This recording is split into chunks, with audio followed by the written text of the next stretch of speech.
Hello everyone and welcome to another episode of Classic Gamer 74. I'm your host Anthony Gamer and I am Red Dot Fox. And today we're going to be discussing games that are based on ancient Egypt. Ancient Egypt was an interesting time and place. It's full of legends and stories about pharaohs, booby traps, pyramids, the Sphinx, buried treasure, all kinds of great stories, many of them actually based on true events. Oh yeah, that's correct. There are people who spend their whole lives dedicated to researching and finding out stuff about ancient Egypt. I believe they're called Egyptologists. Yeah, that's correct. The games that are going to be discussed today take place during or are about ancient Egypt itself. Some of the games that we're going to be discussing today, we have discussed in great detail in previous episodes. Oh yeah, two in particular, I think. That's correct. Now, because we have discussed them in great detail, and they've actually had their own episodes in the past, we're going to kind of gloss over them a little bit, but I will provide some links in the description below so you can check out those deeper dives into those episodes. So without further ado, let's get started. Are you ready? Oh yeah, I'm ready when you are. Alright then, so let's delve into the world of ancient Egypt.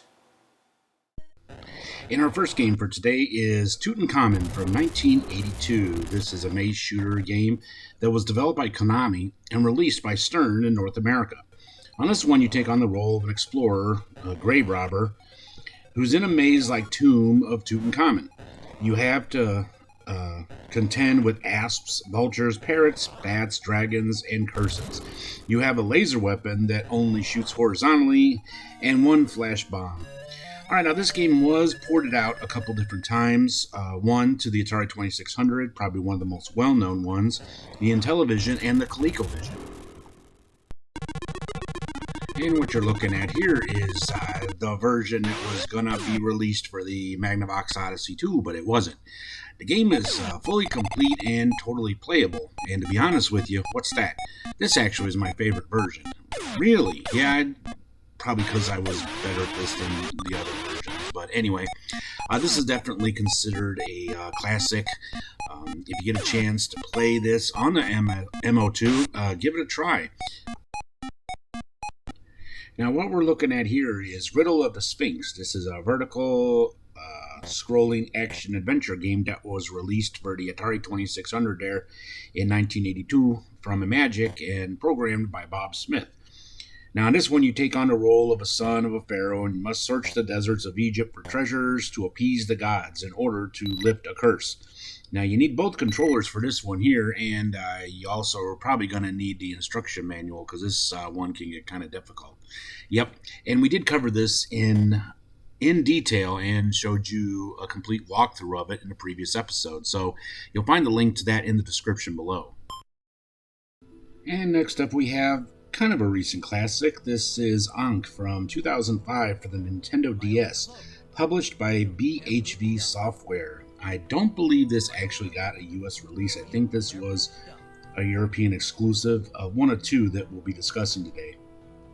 In this game, you take on the role of an architect's son, a seal. You and your friends are having fun in the pyramids, and a seal accidentally breaks some urns and disturbs a mummy. The mummy places a death curse on a seal, and he has only 24 hours to reverse the curse and save himself. This is a really cool third-person adventure game, and I'm just kind of surprised it wasn't released here in the US. But if you have a DS or a DS emulator, I highly recommend trying this game out. Now, I'm going to go on record and say something here. Okay, what's that? There are some really cool lost gems for the Atari 8 computer. I just gotta say it. Well, I agree with you. The thing is, some of the people that watch our channel probably already knew about it. We're just kind of discovering them just now. Oh yeah, that's probably true. But this game here, though, Caverns of Kafka, this is something. This really cool platformer game from 1983. And it was created by Robert Bonifacio for the Atari 8 computers, published by Cosmi. Now, in this game, the player is a treasure hunter exploring the underground Egyptian tomb. You must collect all 40 treasures to move on to the next level. There's moving platforms, ladders, acid baths, and other obstacles. In later levels, you have to contend with killer bees and rolling boulders and darts. I mean, it's really cool. It kind of brings to mind that game Montezuma's Revenge, except for this game's actually a whole lot more fun. So, for those of you that have an Atari 8 and been playing it for years, you probably know all about this game. But if you haven't played it, I highly recommend you try it because, boy, it's a lot of fun. Hey, for all you Tetris fans out there, you're going to love this game. And this is Cleopatra Fortune. This puzzle game came out in 1995, and this arcade was published by Taito. It was programmed by Moriyuki Kanaya. I hope I said that right. I really hate when I butcher people's names. Now, of course, this game is very similar to Tetris, but it's got a anime/ancient Egypt theme to it. Now, this game was released on PS1, Sega Saturn, and Dreamcast in Japan only. Now, it was released in the US for PS1, I think in very limited edition, and it was included on Taito Memories Yokan for the PS2. So, all you Tetris fans out there, and I know there's a lot of you, check this one out and see what you think. Okay, now I think you got to take this next one because this is a particular favorite of yours there. Oh, it sure is, and that is Raiders of the Lost Ark. For the Atari 2600, and released in 1982, this adventure puzzle game was programmed by the amazing Howard Scott Warshaw. Now, of course, it's a tie-in to the movie. You play Indiana Jones, and you are searching for the Ark of the Covenant. Honestly, this is one of the most difficult games made for the Atari 2600, and like Riddle of the Sphinx, you need both controllers. Now, I did make a walkthrough video where you can see exactly how to beat this game from beginning to end, and I showed you how to find some cool hidden stuff. So check that out. I will link in the description below so you can see, if you've never beaten the game, how to actually do it.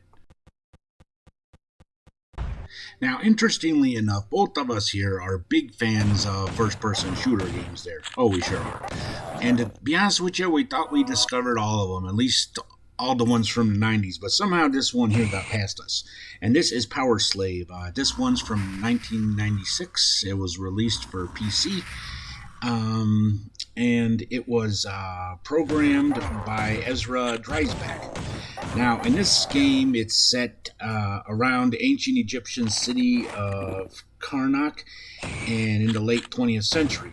The city has been overtaken by evil aliens, and you have been sent in to destroy them and save the world.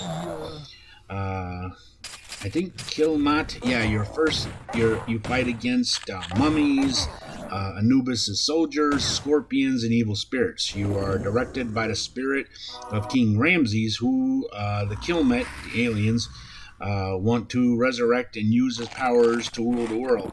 Now, this here game was released for MS-DOS, Sega Saturn, and PS1. Now, recently, they did make a reimagine, or I guess a reboot of it. We tried it, but we couldn't get it to work.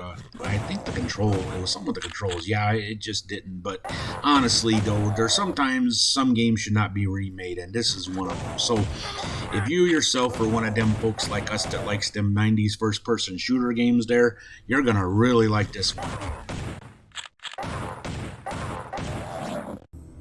Okay, and next up we have a European exclusive, and this is called Sphinx and the Cursed Mummy. Now, in this game, you take on the role of this guy Sphinx, and you are going to go with your friend, this Cursed Mummy guy, what's his name? Horus, yeah, and you are retrieving a legendary blade of Orisis for your master, Imhotep.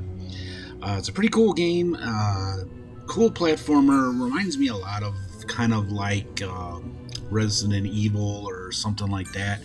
Not a platformer, excuse me. It's more of an action adventure kind of game. Yeah, not a platformer, although you do a lot of climbing, that's true. And it was released only in Europe for the GameCube, PS2, Xbox, Windows, but recently it was released for Nintendo Switch. I don't know if it's available here in the US or not, but if this looks like something you'd be interested in, check the Switch store and let us know if it's available there. Yeah, we've been thinking about getting a Switch here for a while, so maybe if this one's on there, we may think a little harder about getting one. Oh, yeah, that's true. You know, when I was a kid, I saw this advertised on the back of the box for the Atari 7800 when we got it. Yeah? And I saw it in catalogs, but you know, I never played it until here recently, and I really wish I had played it years ago because this game was a lot of fun. Now, this is Desert Falcon. It's an isometric scrolling shooter, kind of similar to Zaxxon, you know, from 1982. This was released in 1987 and was programmed by Bob Polaro. This, of course, was released by Atari. In this game, you are the Royal Desert Falcon, and you are on the hunt for precious gems and hieroglyphics. You fight against flying beasts, blazing fire pots, and evil sphinxes. Now, this was actually released for the Atari 2600, 7800, and 8-bit, but I tell you, this is definitely one of those hidden classics for a very underrated system, and that being the Atari 7800. So, those of you like me that love Zaxxon, you're really going to love this. And now, as a special bonus, we're going to look at an instant classic. Oh yeah, what's that? You know what instant classic is, right? Oh yeah, I mean that's a new game that has already gone into legendary status. That's correct. And the game we're going to be discussing today is Assassin's Creed Origins for the PS4. Okay, so this game was released in 2017 for the PS4 by Ubisoft and programmed by Frederick Shampox. Now, this action RPG game, the Assassin's Creed franchise, has been around for quite a while. This is actually the 10th game in the series. Now, this takes place in ancient Egypt from about 49 to 43 BC. The story is about a Magi named Bayek of Siwa and his wife Aya as they seek revenge for the death of their son. This kind of explores the origins of the conflicts between the Hidden Ones, the Assassin's Brotherhood, and the Order of the Ancient Forerunners to the Knights Templar. Of all the games in this series, I think this is probably the least appreciated one. Why do you say that? Well, you know, other Assassin's Creed games really seem to get a lot more publicity and a lot more, you know, have a bigger following. This one, I think, is kind of a lost classic in the series, even though it kind of is an origin story, thus the name. I think this is one that a lot of people that played the series kind of overlooked, and I don't know why, because honestly, it's a great game, and it's very challenging. You're always on the edge of your seat, and action-packed, violent, you know, everything that you would expect from the Assassin's Creed series. In our next episode there, we're going to be discussing edutainment games for the ColecoVision. Well, that brings this episode of Classic Gamer 74 to a close. I really hope you all enjoyed it. Oh yeah, I sure did enjoy presenting it to you. Oh, I did too. And if you did enjoy it, let us know by smashing that like button. Subscribe if you haven't already, and don't forget to click that little bell icon down there so you'll be notified when I upload new episodes. Also, connect with us on all our social media platforms. And please support us on Patreon. We got some really cool episodes that are exclusive to that. Some behind the scenes stuff, some music videos. So please be generous and help us out on Patreon. The link is in the description below. Well, until next time, I am Anthony Gamer, and I am Red the Fox, and we wish you all a very Merry Christmas and a Happy New Year.